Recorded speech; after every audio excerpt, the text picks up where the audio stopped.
caffeine. Is it a performance enhancer? Let's take a look at the science to find out.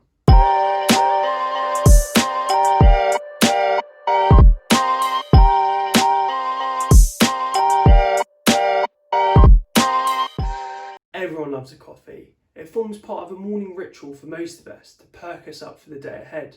But can it improve your performance? And if so, by how much?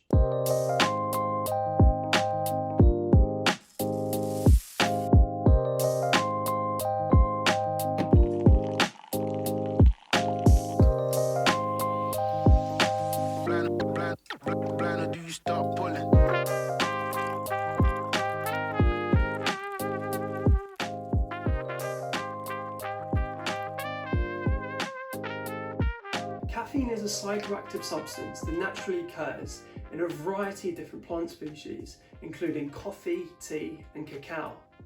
Caffeine is one of the most widely used supplements in the world and is used by many athletes at various levels across a wide range of sporting disciplines. And up until 2004, the IOC and the World Anti-Doping Agency banned it due to its performance-enhancing effects. Analysis of over 20,000 urine samples collected after official national and international competitions between 2004 and 2008 showed that 74% of athletes consumed caffeine prior to or during a sporting event, with the highest use among endurance athletes. With the difference between winning and losing a race often coming down to less than a 1% change in performance, it is no wonder that athletes look towards ergogenic aids such as caffeine to improve their performance.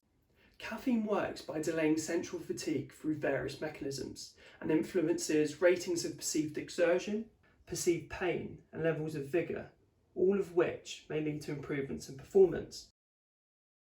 In a 2005 meta-analysis of 21 studies, Doherty and Smith found that participants' rating of perceived exertion was 5.6% lower after consuming caffeine compared to the control. The effects of caffeine on performance are strongest in endurance activities, with several reviews and studies showing around a 2 to 4% improvement in endurance performance after consuming 3 to 6 milligrams per kilogram of body weight of caffeine. This improvement in endurance performance has been shown across a variety of different sports, such as running, cycling, swimming, and cross-country skiing. In a 2009 review of 21 studies investigating the effects of caffeine on endurance performance, Gano and colleagues found a 3.2% improvement in time trial performance following caffeine consumption of between 3 to 6 milligrams per kilogram of body weight, and that abstaining from caffeine at least 7 days before is likely to give the best results. These findings are supported by a more recent review that found a 2.2% improvement in time trial performance.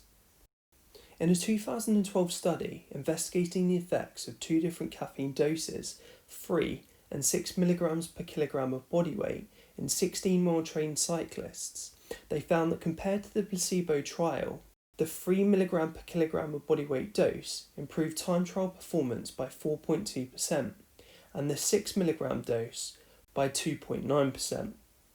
Although the difference between the caffeine doses was not statistically significant, it does suggest that more might always be better, and that everyone responds differently to different doses.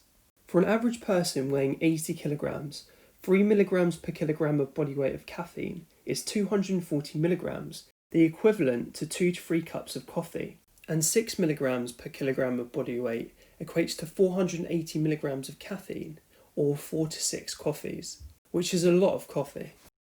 You can also get caffeine in sports drinks, gels, pills, and powdered form. Although the evidence for the performance benefits of caffeine on endurance performance are consistent, many studies show a wide range of effectiveness, showing that many people respond differently to caffeine, and a small percentage of us may even perform worse. When caffeine is consumed, it enters the blood within minutes, and for beverages such as coffee, it takes about 45 minutes to an hour for it to reach peak concentrations. So when should you take it? A recent review showed that the performance benefits of caffeine increased with the duration of a time trial, meaning that timing your caffeine intake towards the latter stage of a race or competition when you're most fatigued might be more beneficial. As with all supplements, caffeine has some side effects which can be detrimental to performance.